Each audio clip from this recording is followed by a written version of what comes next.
علماو ډېر اوږده بحثونه کړي دي. ته فکر وکړه هغه لوبه چې اسلام کې حرامه ده په هغه دی لګیا ده، هغه لوبه چې اسلام کې ناروا نه ده. طالبانو ورونو نن کفري دنیا داسې وکړل چې لوبې څه دي؟ دا لوبې دایم یو قسم د استعمار دپاره په مسلمانانو وکارولې. لوبې داسې لوبې را پیدا کړلې، کافرانو مشوره وکړه چې دا لوبې مسلمانانو ته د استعمار په شکل وروړي او اسلامي وطنونه په استعمار کې نن دي که نه. همغسې د مسلمانانو خپلې لوبې چې وي د جهاد او د قهرمانۍ لوبه، اسلام دلته د افغانانو خپلې د شهامت لوبې کمې وي. څه سولې ورځ تر بلې نه د زوال طرف ته روانې دي. مونږ کولی سو طالبانو ورونو چې مقابله کوو، ماهر انسانان راجمع کړو، داسې یوه لوبه چې هم نن عصر کې افغانانو ته جالبه وي چې ورته راټولي کړو پې باندې، او هم داسې لوبه وي چې د اسلام شعار مون پکې وي. راځئ داسې یوه لوبه را پیدا کړو که نه. لوبې خو ډېرې زیاتې لوبې شته چې ته کتابونه وګورې بیا تا ته معلومات کېږي، او دې ته کمپاین هم وکړو. نن دنیا کرکټ ته څومره کمپاین کوي، اوس کرکټ کې ګټلې را ګټلې نو چی اوسو. طالبانو ورونو انشاءالله که یو ورځ بیا وله زه درته بحث کوم په دې باندې. په عربي نړۍ کې فوټبال ډولان رانډو نومیږي که څه کافر نومیږي، د طالبانو په سعودي کې په د عربي نړۍ کې فوټبال ته ډېره مینه ورکړې ده. ټول عرب په فوټبال باندې میینان کړي، افغانستان او په پاکستان کې په کرکټ باندې ټول میینان کړي دي. نه امریکا، نه روس، نه فرانسه، هغه څوک چې د یوټو حق لري غیر له انګلستان نه بل یو هیواد هم څوک نسته پکې، د کرکټ ټیم نسته ده. بس مونږ قمقلانې په دې باندې راجمع کړي او دې ته قهرمانان وي. نه ډاکټر ښه قهرمان سته دلته، نه انجینر ښه قهرمان سته، نه داسې قهرمان سته چې مونږ ته یې په دې 20 کلونو کې وسله جوړه کړي. بس دې ته خوشحاله الله دې مونږ نه وایو چې اسلام کې لوبه حرامه ده. طالبانو علامه دکتور زهیلي یو کتاب جوړ کړی الاسرة المسلمه فی عالم المعاصر. د علما کله کله طالبانو افراط کې لاړ سي، کله تفرید. افغانستان کې بعضې علما تاسې ته معلومه دغه وطنو طالبان تاسې وطنو کې مطلق لوبه حرامه ده، فوټبال ناروا ده، هر لوبه ناروا ده. ما ته پته لګېږي ځکه زه ګرځېدلی ملا یم، درته وایم به نه چې پلانکی طالب یې تاسې وطن کې دا مې افراط ده چې فوټبال کوي. څه وایي دا خو د حضرت حسین صاحب سر په لغته وهه. ګوګو دا د نن نه 3000 کاله مخکې د فوټبال لوبه په دنیا ته راغلې لوبه ده، د حسین صاحب سر پورې څه رابطه لري؟ دا ټول دروغ دي طالبانو. تفریط به هم نه کوي، افراط به هم نه کوي، لوبه ده، روا لوبه ده. خو د انسان د صحت دپاره علماو ښه بحثونه پې باندې کړي، کتابونه جوړ کړي. الله دې موږ په حال باندې رحم وکړي. الله دې داسې وکړي چې مسلمانان دې ته متوجه سي چې موږ مسلمانان لکه څنګه چې کافران ځان ته مستقله ده، هغه څه جوړه سوې طالبانو ورونو ده اولمپیا چې ورته وایي، کله اولمپیک. د اولمپیک طالبانو دا د اسلامي امت باندې د استعمار یوه لوبه ده. اولمپیک طالبانو دا په فرانسې کې یو ځای ده، دا اولمبیا به یې دې ته ویلې. دا له اسلام نه ډېره مخکې دا د دوی دلته جای و، دا د دوی داسې جای و طالبانو د ارواحو دپاره. کوم خلک به چې د دوی مړه سول بیا به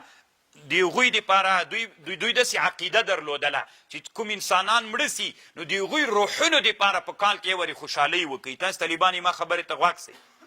کال کې یو وارې څوک اوسي باید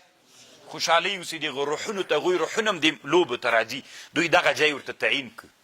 اولمبیا یې ورته تعین کړ. دی چې ورته تعین کړ دیجې ته به بیا د لوبو دپاره راتلل، دوی به په کال کې لوبې کولې. اولینۍ لوبه چې دلته سوې طالبانو ورونو هغه د بزکشۍ لوبه ده په اولمبیا کې. بیا کرا دغه اولمپیا کې کرا لوبې راتللې بیا ختمې سولې. بیا کله چې دوی انګلیسي استعمار، غربي استعمار په اسلامي نړۍ راوسته، دا یې بیا هغه کړ. او د دې لوی هدف اصل کې وحدت ادیانو ده. تاسې د اولمپیک نښه وګورئ که نه، د اوس موبایل کې راواړوئ، داسې کړۍ دي ټولې 5 وچې د دنیا کې، د دې 5 وچو هر یوې ځان ته کړۍ ده، ګرده رنګ یې بدل ده، هر یوې یو په بل کې داسې ننویستلې. د دې لوی مقصد طالبانو دا ده چې اسلامي امت کې وی په دنیا کې د ادیانو چې یهود د نصراني سره، نصرانی د مسلمان سره، مسلمان د مشرک سره ورانه زتي ونه کړي. اولینی وارم په همدې باندې چې وسو د دې یو لوی شیطانت دا و چې عربي نړۍ له یهودانو سره هېڅ لوبه نه کوله. اولینی وار دوی کوشش وکړه چې د یهودو د مسلمانانو سخته ورانه وله. دوی کرا د دې په واسطه باندې د فوټبال په واسطه باندې میدان ته یو ځای کړی. یهودانو عرب چې لوبه سره وکړي کرا کرې د دې په واسطه باندې مینه پکې پیدا کړه دا وحدت ادیانو ته کار کوي مولي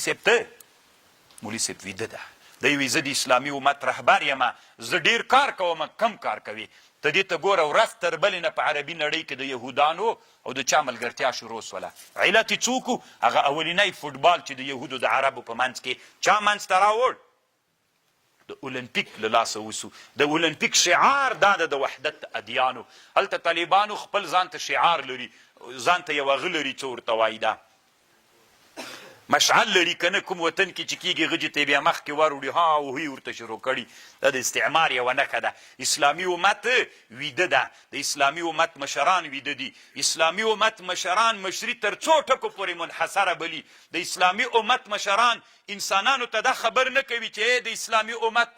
خلکو د الله په خاطر باندې راځئ موږ هم راجګ سو لکه نن دنیا کې لوبې یو حیثیت لري نو موږ هم ګټه ترېنه واخلو د اسلام په ګټه باندې دوی چې د کفر دپاره ګټه اخلي موږ یې له منځه وې نه سو چې وې ختمه یې کړه راځئ موږ هم داسې اولمپیک جوړ کړو موږ هم یو د اسلام دپاره د اسلام کمپین پې باندې وکړو دوی طالبانو اول کې چې کله به هغه کو د اولمپیک شروع کړی ولې د اسلام بیرغ نه پرېښوده د سعودي د کلمه چې پکې و هغه بیرغ یې نه پرېښوده بیا کرا کرا دوی مشورې داسې راغلې چې نه باید پرېښودل سي د دې په خاطر باندې چې مازې مسلمانان بیا په دغه باندې هغه کېږي چې مسلمانانو کفر ټول راجمع سي وجې ته راجمع وي هتې خو چې څوک څنګ په څنګ کېنیسي مینه پیدا کېږي که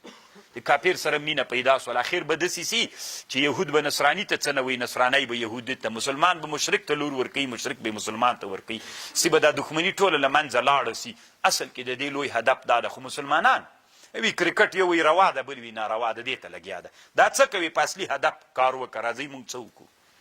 چې لوبې نه یوه د اسلام په ګټه باندې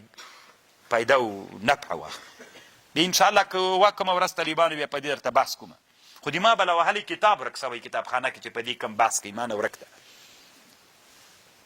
طالبانو ورونو و اثمهما اکبر ابن ابي دنیا وی زه په یو مست سړي باندې تېرېدلم بولې کولې یو مست سړی و حکومتونه ډېر کار کوی سي طالبانو که نه لوبه یې را پیدا کړله افغانانو ته نوې لوبه